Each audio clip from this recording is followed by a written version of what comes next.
This stretch of coast is as dramatic as it gets. It has one of the world's great coastal drives, right up there with California's legendary Pacific Highway.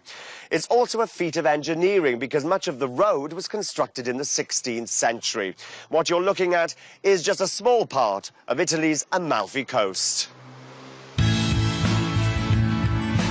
Whether or not you explore on an excursion offered by your ship, or you do your own thing, the centrepiece of a visit is the precipitous 45-kilometre road threading its way between Positano and Vietri sul Mare, and it's said to have more than 1,000 bends. In May 1953, John Steinbeck wrote an article for Harper's Bazaar on the town of Positano. Now, up until then, this had been a poor fishing village. But with the magazine seal of approval, the rich and the famous started flooding in. Elizabeth Taylor, Laurence Olivier, Liza Minnelli, Robert De Niro. The list goes on. They've all passed through Positano. In the 60s, the fashion for bikinis took off on this town beach.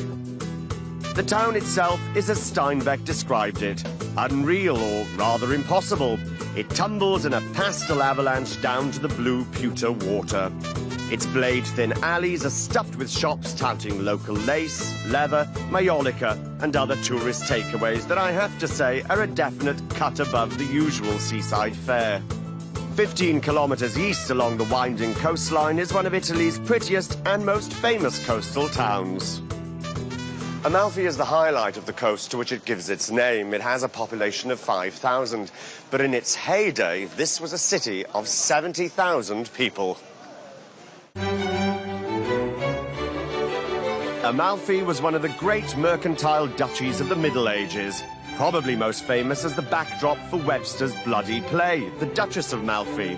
It had commercial ties all over the Mediterranean, trading with Christians and Arab alike, and the influence of the latter can be seen in the town's #1 attraction. The Cathedral of St. Andrew is a showcase of architectural fusion. Moorish meets Gothic. The arches along the facade are reminiscent of those at the famous Mezquita in Cordoba. The bronze doors were the first of their kind in Italy. There'd been a church here since the 500s. The cathedral was built in the early 13th century as a result of a smash-and-grab raid on the great Christian capital of the East, Constantinople. The infamous Fourth Crusade bypassed the Holy Land and instead captured Constantinople, ransacking its palaces and churches.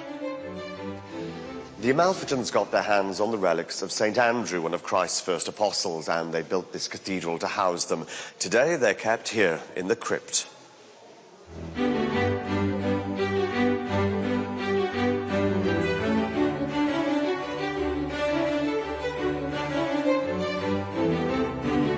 Amalfi is a great stop-off on any Med cruise, and it's well worth exploring for half a day. But the real magic of this place is the coast itself, whether you drive it or you're driven. It's one of those spots where man and nature have combined to create an unforgettable experience.